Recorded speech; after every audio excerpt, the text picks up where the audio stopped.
Moving on to yesterday's deadly shooting of Catholic school children attending Mass in Minneapolis early yesterday morning. The killing rampage left 2 kids dead, 17 others injured. The FBI is investigating the horrific crime as an act of domestic terrorism and a hate crime targeting Catholics, to which Miranda Devine writes in the New York Post, "At least we now have an FBI that tells the truth about the motivating hatreds so that we can try to understand the pathology and stop its spread."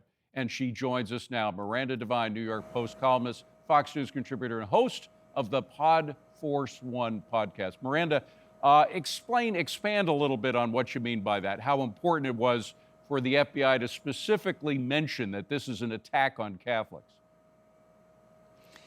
Yes, thanks, David. Look, I think it's just such a refreshing change from the way the FBI treated these situations during the Biden administration. I mean, we had the Nashville shooter, another supposedly transgender murderer who is driven by some sort of mentally unstable and hateful ideology.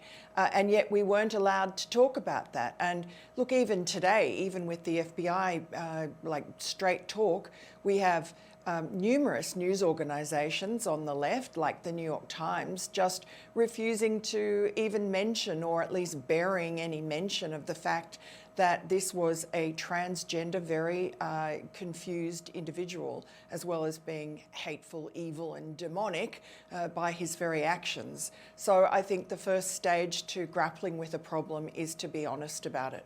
And now you have, you could expect it, but now you have the mayor of Minneapolis, a far-left guy who might be succeeded by a farther to the left guy as mayor, but pointing his fingers at people who are even mentioning the fact that this guy was trans.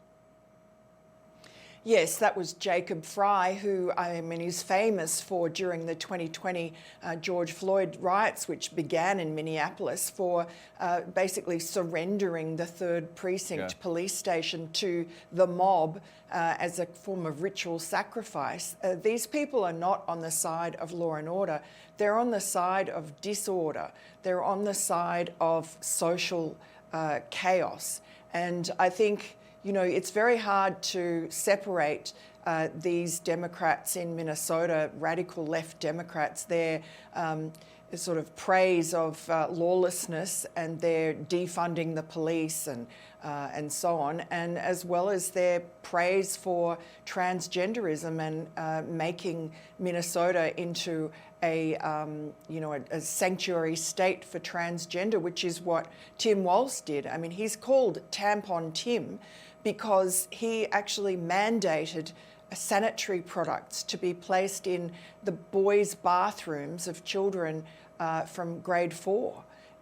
You know, it's just, I think these are people who profit politically from division and lawlessness and disorder and chaos. But there is pushback, and we talked about it earlier in the program. I mean, there are Democrats now who are pulling away from this far left side of the party that had looked so appealing as the tip of the spear for the party going into the midterms, but now it's looking like it might come back to bite them.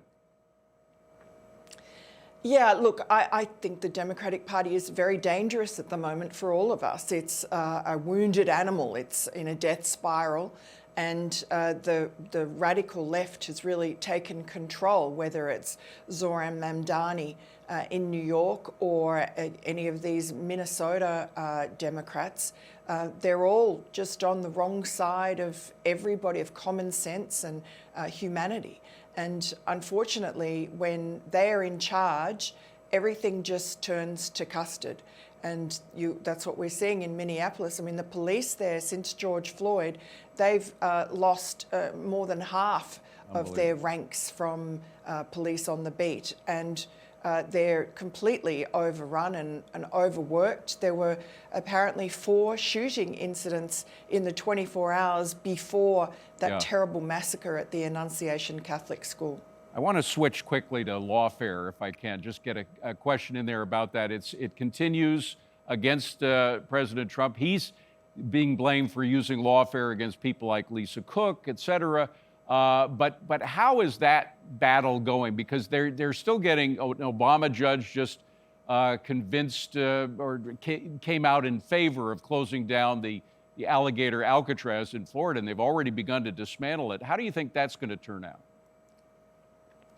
Well, look, the way I see it is that President Trump is trying to enforce the law and abide by the law. I mean, every one of these crazy judicial decisions they've abided by, and the Department of Justice has just gone through the usual routes to appeal and seems to have been very successful because President Trump is quite within his rights to do things like deport illegal aliens or fire, people that he doesn't think are going to carry out his wishes in the federal government. Or in the case of Lisa Cook, this Reserve Bank governor, this Federal Reserve Bank governor, she, there is ample evidence that the Bill Pulte from the FHFA has found that she misrepresented herself on her mortgage Well, it forms. appears so. She's come out today and said that it was a clerical error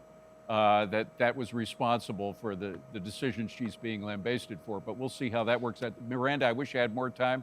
Got to run because Curtis Lee was coming up next. I know you're going to want to watch that. Oh, wonderful. Miranda Devine, good to see you. Thank you very much.